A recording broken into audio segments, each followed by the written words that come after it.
Hey everybody, my name is Marcus, and in this video I will show you a simple way how we can get the tabs back in Google Chrome. So I got Spotify here, right? And I'm going to close it.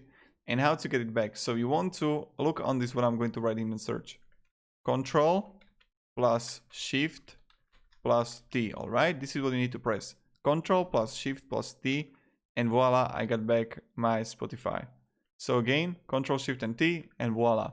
So this is how we can simply do it, and this is how we can make it. Thank you very much everybody for watching. If you have any questions, ask me down below in the comments. I'll be really happy to help you. So again, Shift plus T.